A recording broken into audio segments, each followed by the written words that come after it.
Today we're going to be using OpenAI's GPT-3 model to build our very own app called Opendex. It is basically ChatGPT for Pokemon.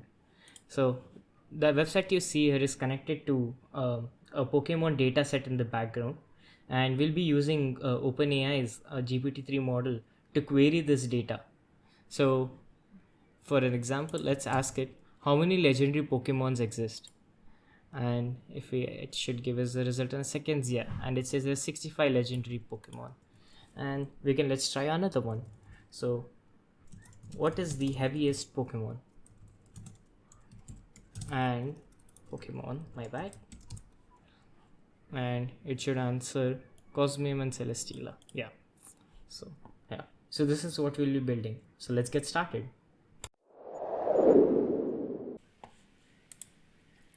Right, so let's get started. Before we start, what you need to do is you need to go to the OpenAI API page and generate yourself a new API key. So this is the website here. I'll drop a link to this in the description below. So go here and create a new secret key. We'll be needing this to work with our Langchain SDK. So do that, and then you can open the .env file and add in a new entry with a variable called OpenAI underscore API underscore key, and set that equal to the API key that you just generated. Note that you'll only be able to see this once when you generate it, so make sure you copy it. Right. So the other folders that we have in our starter directory are the requirements.txt file, which have all of our requirements, dependencies. So you can install that by using pip install -r requirements.txt. So this will just install all of these dependencies that we'll be using. It finished pretty quickly for me since I already had them installed, but for you it might take a while, so have patience. Now we have our app.py file. This will contain our Flask web server and whatever we have to do with the Langchain SDKs. So we'll get to that in a minute. The rest of the files are nothing complicated. In the static folder, we have a JavaScript. This is just to handle the button click when we hit submit on the form. Then it sends the question to the backend and gets a response. Then we have some styles for the website. And in the templates folder, we have our main homepage HTML structure. Right. So let's get started with the app.py folder. Just give me a second here. Yeah. So we'll start by importing all the dependencies that we need for Flask. So Flask, yeah, we need the Flask for creating a main server. Render template will be used for rendering the HTML that we have, and request will need to extract the JSON data from the API request that we receive. And from the Flask RESTful module, we'll import the resource and API which we'll be needing for our API endpoints, and we'll import the cores middleware so that we can use it with our front end hosted locally. From our Langchain SDK, we're going to number one import the OpenAI LLM module so that we can use OpenAI APIs, and we're going to be using Langchain's agents to work with our CSV files or any sort of tabular data that we have here. It gives the Langchain SDK access to a variety of tools which it can use based on the task at hand. So yeah, and this is just a description on the official Langchain documentation about agents. Yeah.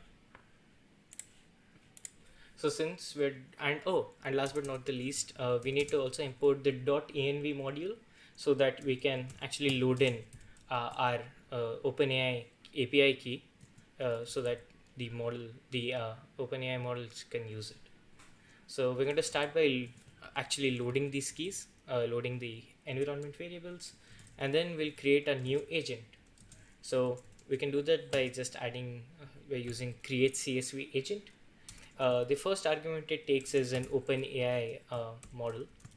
So we'll do that. And the default model used by this is the text DaVinci 003 GPT-3 model. And we'll set a temperature of 0.1, so it has a little bit of randomness. Oh, let me just, yeah. The second one is what data set we'll be using. So since we're working with CSV files, I'll just mention the file path to our data set. So in the datasets folder, I have two datasets here. We're going to be using the first one, which is Pokedex underscore 04 underscore 21.csv. I got this dataset from Kaggle, and if you check the GitHub repository, there will be a link to the like original Kaggle page for it, so you can check it out there. Okay, so since after agent is set up, we'll set up a Flask web server. So we'll create a new Flask object, and then we'll wrap it with the Flask RESTful API, and we'll also add in a CORS middleware. Yeah. And number one, we'll just create a root path so that we can actually see our website. So on the index page, which is at slash, we'll just return our index.html page. And now is the main endpoint, which is our generation endpoint or the API endpoint. So we'll create a new resource using the Flask RESTful module. So we'll call it OpenAI API. It extends resource, and this will only have a post method. So we'll create a post function, and it takes in self. And number one, we'll extract the JSON body in the request. So we'll use request.getJSON force true. And then if we have a look at a JavaScript file here, you'll notice that where's that con prompt. Yeah. So if you have a look at here, we're giving in the prompt that we enter on the website at the key prompt. So it's just going to access that key to get a prompt. So a prompt will be just the JSON data, and we'll access the prompt object.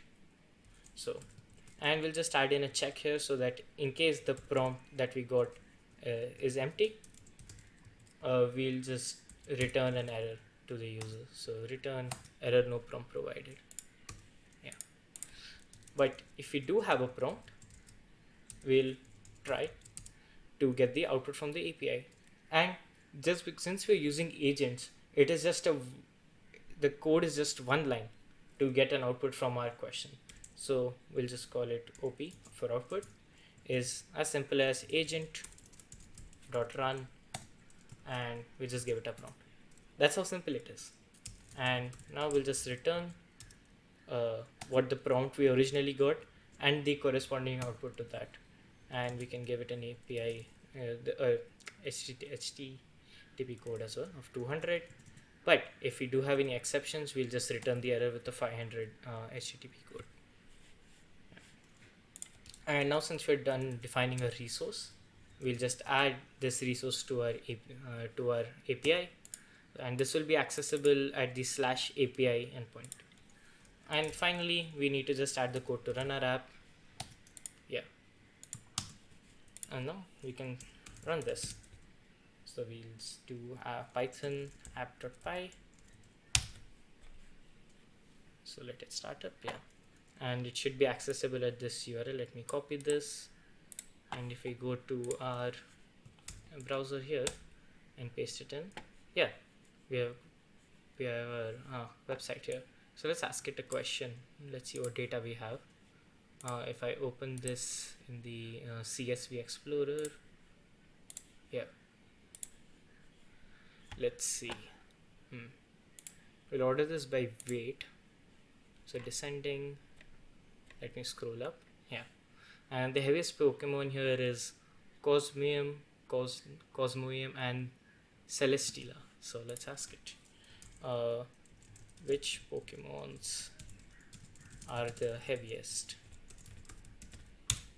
So if you ask it, if you notice here, it's executing the query. Yeah. It says the heaviest Pokemons are Celesteela, Cosmoem, Primal, Groudon, and Eternatus, which are correct since those are the top 5 heaviest Pokemons. And let's try something different, shall we? Yeah, let's ask it how many legendary Pokemons are there. Wait a second. It says there are 65 legendary Pokemons. And if you can check this out, where is the is legendary field, is legendary. This should be somewhere. Don't seem to find it.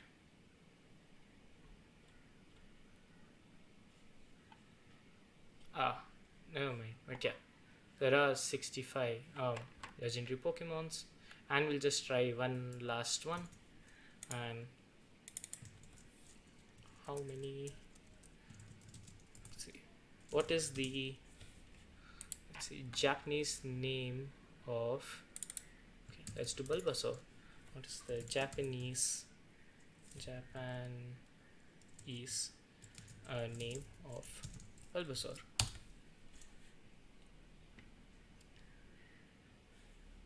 Yeah, and it returns this, which should be correct if you look at the to Bulbasaur. Yeah, so that's our Pokedex app powered by GPT-3 and the Langchain SDK. So yeah, thank you guys for watching this video, and if you like this type of content, be sure to like the video and subscribe. And yeah, thank you, and I'll see you in the next one. Bye bye.